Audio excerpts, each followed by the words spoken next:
यह उन दिनों की बात है जब बुद्ध मारमन में थे। अब तक अपना समय बिता रहे थे।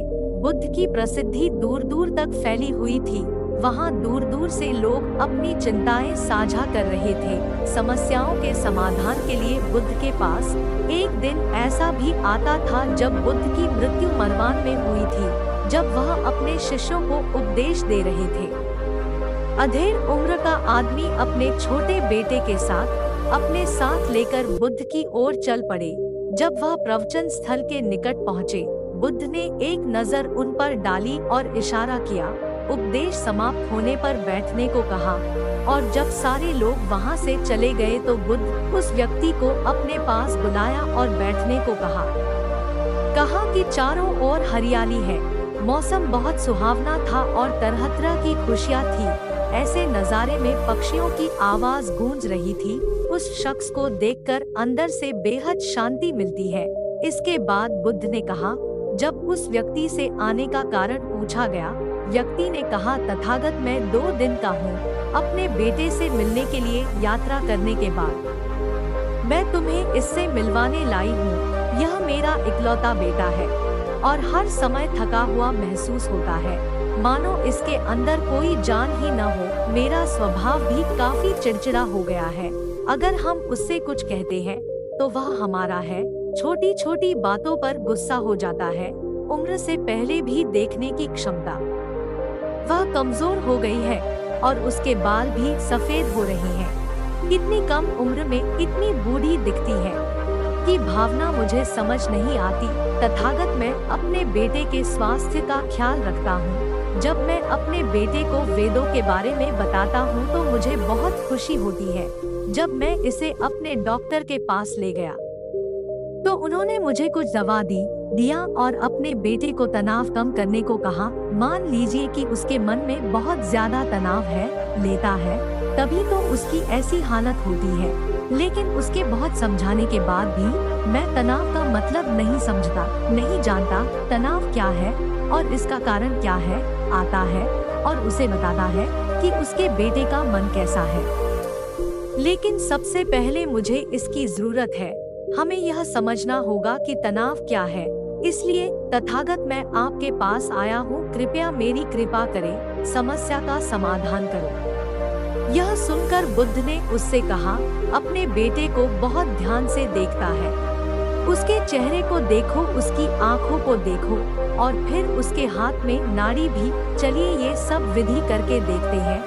बुद्ध व्यक्ति से कहते हैं कि तनाव इसे कोई लेना नहीं चाहता, लेकिन फिर भी ये तनाव लोगों के दिमाग को दीमक की तरह जकड़ लेता है, कब्जा कर लेता है और व्यक्ति को पता भी नहीं चलता कि वह तनाव में जी रहा है। लेकिन अगर व्यक्ति को तनाव के कारणों को भली भांति समझना चाहिए, ऐसे किसी व्यक्ति के बारे में लेता है और तनाव करता है, एक पैमाना बनाता है ताकि वह यह जान सके अगर वह इतने तनाव में है तो वह इस समस्या का समाधान कर सकता है।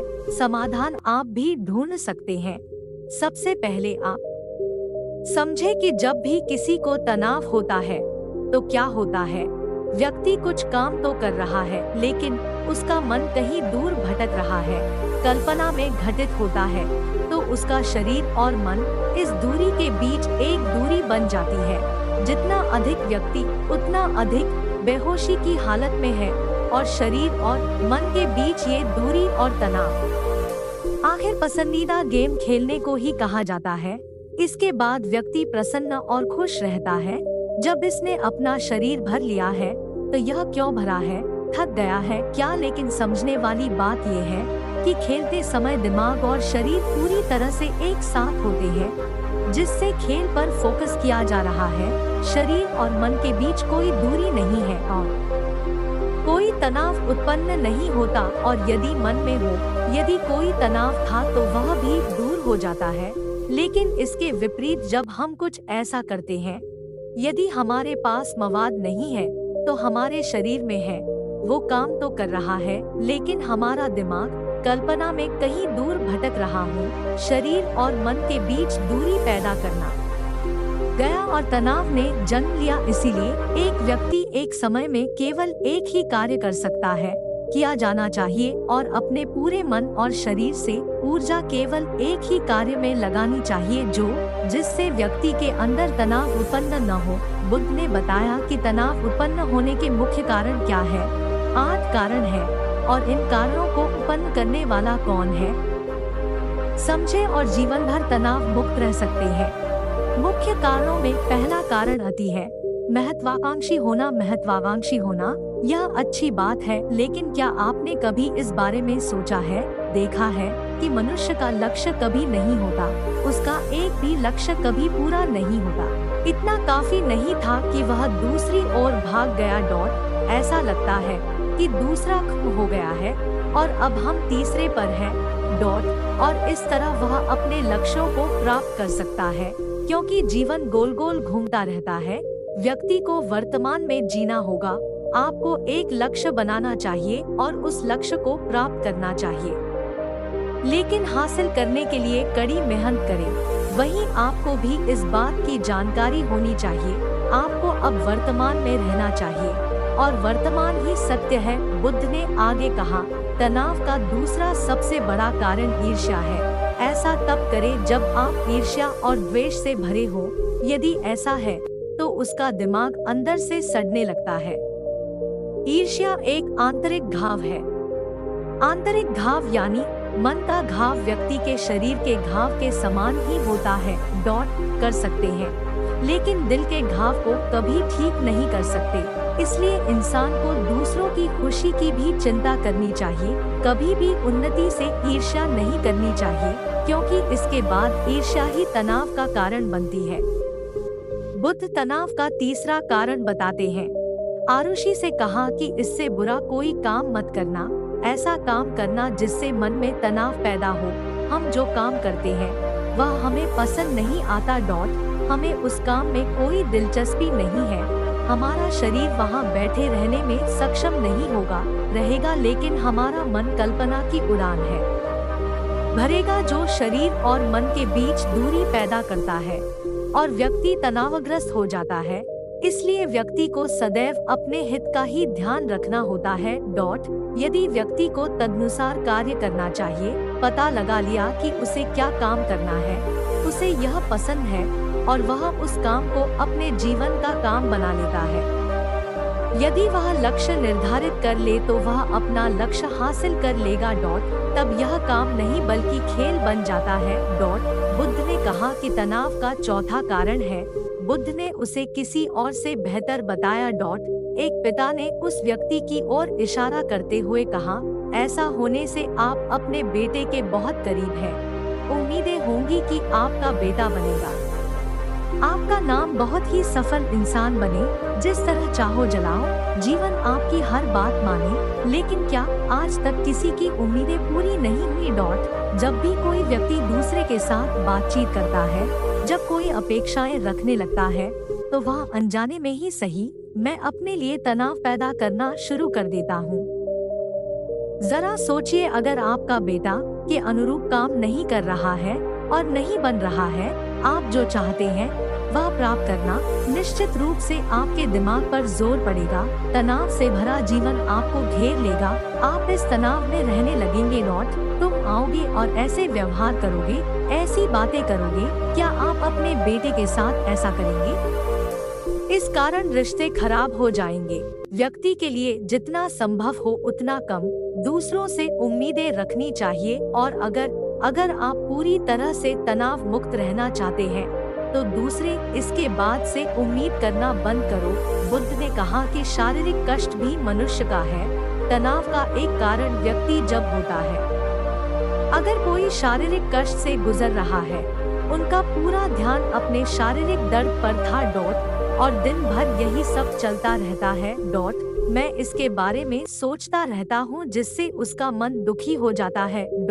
विचारों से भरा है और ऐसी स्थिति में यह बात सुनकर व्यक्ति तनावग्रस्त होने लगता है। उस व्यक्ति ने कहा, हे बुद्ध, भौतिक दुख किसी भी व्यक्ति को हो सकता है, फिर उस व्यक्ति के जीवन भर के तनाव का क्या हुआ? बुद्ध ने उत्तर दिया कि केवल मैं ही जीवित रहूंगा। कहा कि मनुष्य को यह बात समझनी चाहिए, हमारे जीवन का आधार दुख ही है। हमारा जीवन आगे बढ़ता है उसमें दुख भी आते हैं, बीमारियां आती हैं और फिर अंत। अगर मौत भी आएगी तो इंसान के लिए बीमारियां तो रहेंगी ही। यह जीवन का अभिन्न अंग है और इससे कोई भी बच नहीं सकता। यह किसी के जीवन में समय समय पर घटित हो सकता है। वह पहले आती है और कोई बाद में आता है। जब इंसान का दिमाग इस बात को अच्छे से समझ लेता है, अगर ले लेगा तो अपनी बीमारी के बारे में बात करेगा। सोचने से ज्यादा तनाव नहीं लगेगा क्योंकि यह हमारे जीवन का अभिन्न अंग है और इसके लिए व्यक्ति को शारीरिक रूप से भी सक्षम होना चाहिए। आपको अपने जीवन में अभ्यास करते रहना चाहिए। व्यायाम और स्वस्थ जीवन शैली को भी स्थान दिया जाना चाहिए ताकि उसका शरीर लंबे समय तक टिक सके, स्वस्थ रहे और तनाव से बचने के लिए ठीक से काम करें। अगला कारण है अपनी योजनाओं को समझना। कुछ लोगों के मन को समय मत दो। मेरे साथ ऐसा कभी नहीं हुआ कि बिना ध्यान से सोचो और इस पर काम करना शुरू करो और जब वे उस कार्य में असफल हो जाते हैं, यदि हाँ, तो वे तनाव से भर जाते हैं क्योंकि इससे पहले कि वह काम शुरू करता, उसके बारे में पूरी जानकारी नहीं जुटाई। किसी व्यक्ति को कोई भी कार्य शुरू करने से रोका, सबसे पहले इसके अच्छे और बुरे परिणामों के बारे में मुझे ध्यान से सोचना चाहिए। यार, यह भी सोचना चाहिए कि क्या होगा यदि यह योजना सफल नहीं हुई, तो मैं ऐसा क्या करूँगा कि वह व्यक्ति अपना हो जाए। योजनाओं को ठीक से समझने के लिए पूरा समय दिया जाना चाहिए ताकि बाद में उस योजना का कारण बताया जा सके। तनाव का 7वां सबसे आम कारण है, बड़ा कारण है आज का काम टालना। क्या आपने यह कहावत सुनी है कि इसे कल तक के लिए टाल दिया जाए कि आलस्य मानव शरीर की सबसे बड़ी बुराई है, शत्रु है। मनुष्य के आलस्य के कारण आज का कार्य काम को कल और फिर के लिए टाल देता है। काम को कल पर टालना उसकी आदत बन जाती है। जो व्यक्ति काम को टालता है उसका काम कभी भी समय पर पूरा नहीं हुआ है और यदि किसी भी तरह से अगर पूरा भी हो गया तो उतना अच्छा नहीं जितना अच्छा यह हो सकता है। और फिर इस बात ने इंसान के अंदर तनाव पैदा कर दिया। उत्पादन करता है लेकिन काम या कार्य को स्थगित करता है। आखिर में करना ही आदत है, इसीलिए व्यक्ति न चाहते हुए भी यह कृत्य बार बार करता है, आदत का शिकार हो जाता है और काम से जी चुराता है। और फिर जब काम की समय सीमा नजदीक आ जाती है तो तनावग्रस्त होकर काम पूरा करती है। तनाव मुक्त होकर ऐसा करने की कोशिश करता हूँ। जीने के लिए काम छोड़ना पड़ता है, आदत छोड़नी होगी और ये तभी संभव है। काम जल्दी करने वाला व्यक्ति अंतिम और सबसे महत्वपूर्ण निर्णय ले। इसका कारण तनाव अधिक है। लगातार सोचते रहना भी एक बीमारी है और ये उस व्यक्ति में सबसे ज्यादा पाया जाता है जो केवल कल्पना करता है, अतीत की घटनाओं और भविष्य का बेवजह चीजों के बारे में सोचता रहता है, अनुमान लगाता रहता है कि व्यक्ति इसीलिए है। ज्यादा सोचने की आदत पर अंकुश लगाना चाहिए। इसके लिए जितना हो सके अपने आप का उपयोग करें। व्यस्त रहना चाहिए और प्रतिदिन ध्यान करना चाहिए। व्यायाम को अपने जीवन का हिस्सा बनाएं।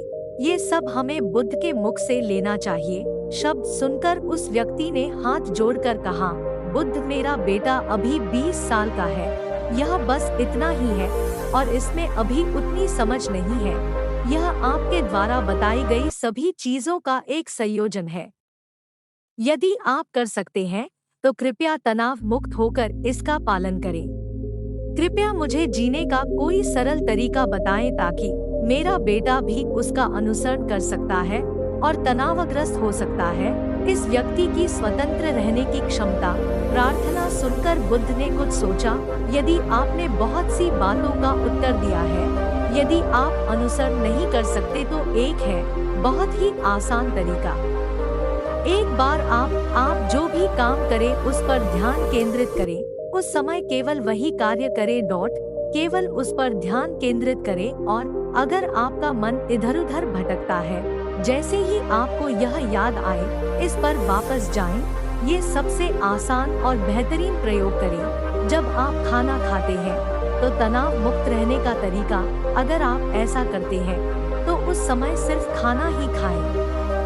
पूरा स्वाद लो, अनुभव करो। जब चलो फिर सिर्फ चलने पर ध्यान दो, अपने मन और शरीर को इसमें व्यस्त रखें। दोनों एक जगह केंद्रित रहेंगे, उनके बीच कोई दूरी नहीं होगी जो तनाव का कारण बने। इसका मुख्य कारण यह है कि जहां तक संभव हो सके, एक समय में केवल एक ही कार्य करना संभव है, वह भी पूरे ध्यान से प्रयास करें। दोस्तों, मुझे उम्मीद है कि आपको ये कहानी पसंद आई होगी। बहुत कुछ सीखने को मिला। धन्यवाद। नमो बुद्धाय।